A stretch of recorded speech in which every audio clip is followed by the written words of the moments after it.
Hello and welcome to the Commander's Quarters, your Magic the Gathering source that helps you command your budget.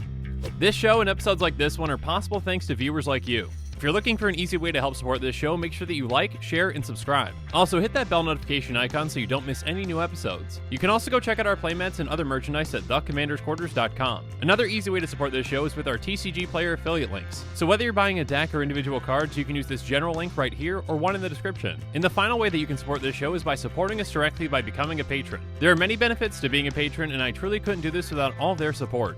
There's even a brand new Brigadier General tier where you can get a shout out on a Commander's Quarters episode that's dedicated to you. Hey everyone, Mitch coming in for the Commander's Quarters studio. Welcome to the show. Okay, so today's been a very strange day to say the least. Innistrad Midnight Hunt spoiler season ended at the end of last week, and we got some spoilers today from the Commander Precons. Oh, and by the way, Golos Tireless Pilgrim is banned. That's right, this is not a test, this is not a joke. The #1 commander in Commander is banned. So if you haven't seen my episode on that announcement and my thoughts on it, make sure you check that episode out. And normally I would say not before watching this episode, but to be completely honest, you might just want to go check that one out first if you haven't seen that one yet. Not that this episode doesn't have big news, but Golos getting banned kind of blows this news out of the water. Regardless, if you have seen that episode, this episode is on the complete opposite of that, in a way. Because this episode is about how Worldfire is now unbanned in Commander. Again, nothing against Worldfire, it's just that the news of Golos kind of overshadows this just a little bit. Regardless, let's jump into why this card was unbanned, what you can actually do with this card, and what kinds of commanders actually might want to play this now unbanned card.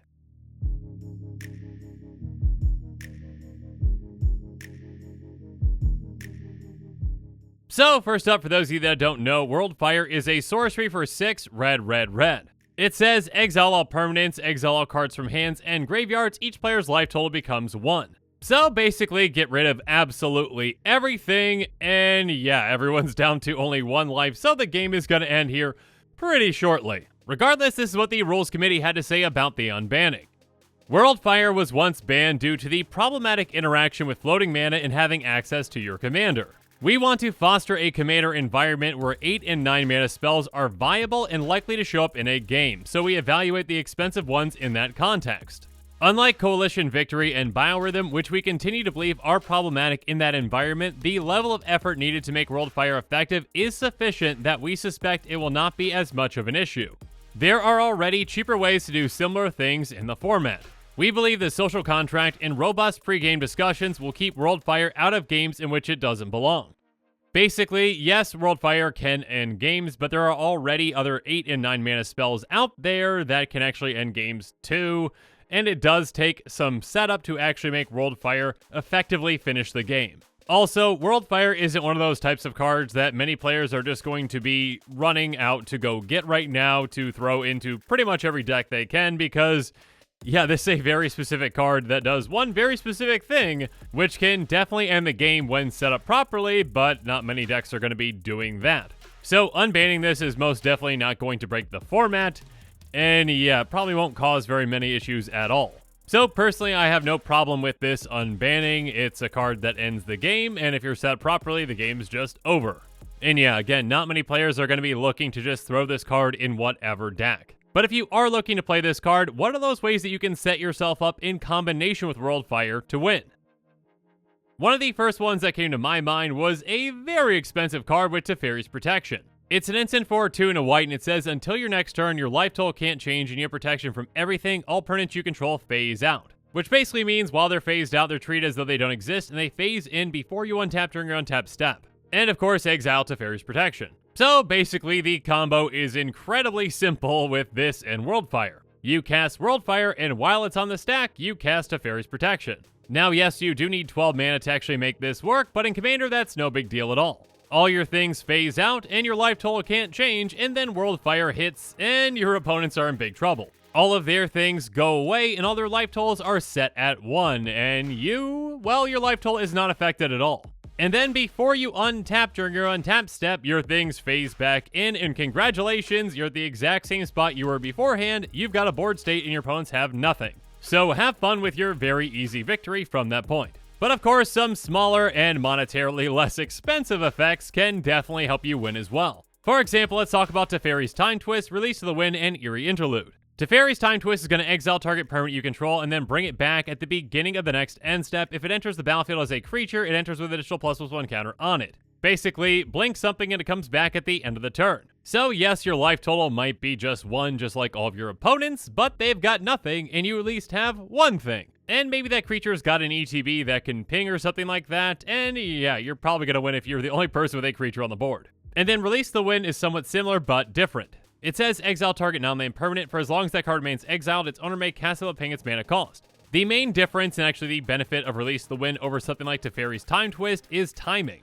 You can cast Release the Wind whenever you want. You can cast it right before your turn even, let's say. So you exile whatever permanent, again most likely some kind of a creature, maybe something that has an ETB that can ping, and you know what, it's gone. But as long as that card remains exiled, you can still cast it for free. So on your next turn, then let's say you just have that 9 mana, again that's going to be perfect for your Worldfire, cast that, it gets rid of everything, everyone set down to 1, and then you can cast your creature or whatever it is for free.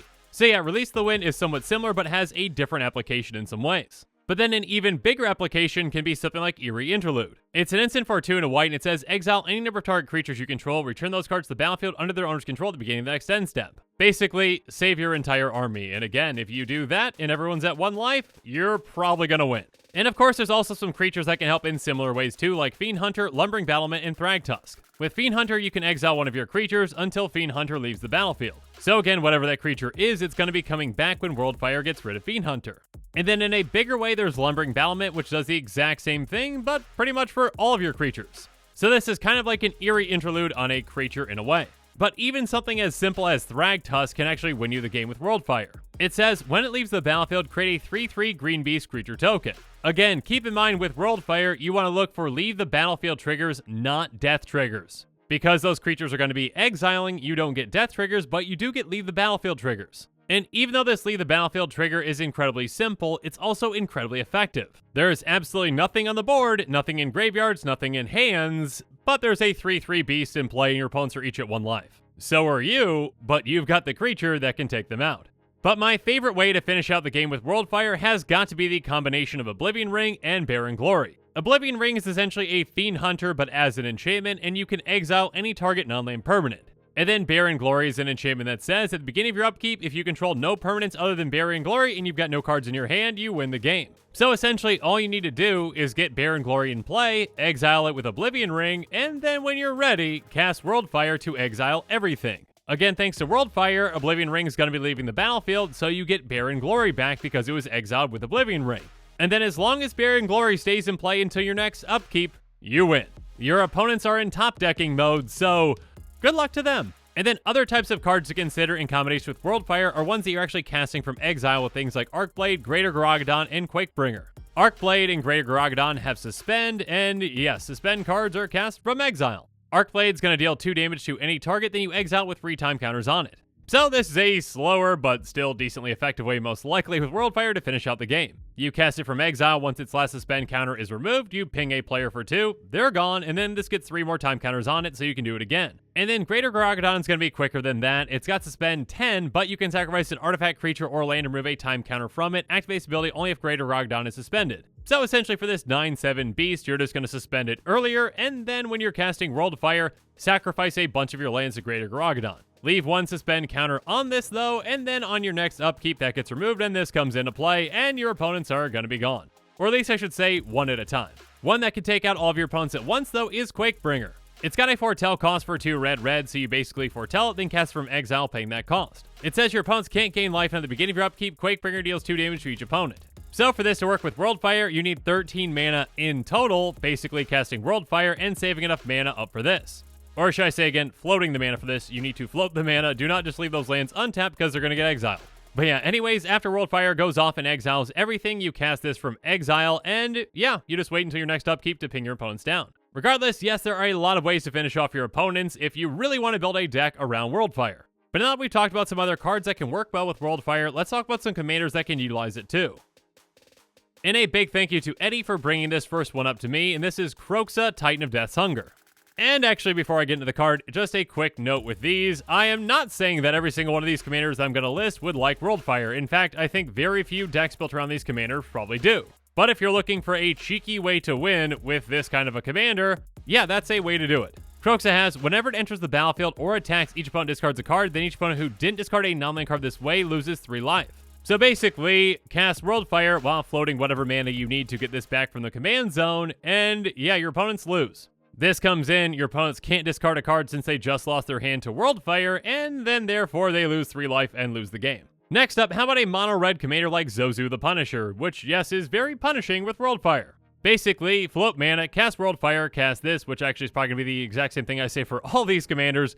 Regardless, when this is in play, whenever a land enters the battlefield, Zozu the Punisher is going to deal 2 damage to that land's controller. So now your opponents, who are landless, cannot play lands or they will be dealt 2 damage when they're at 1 life.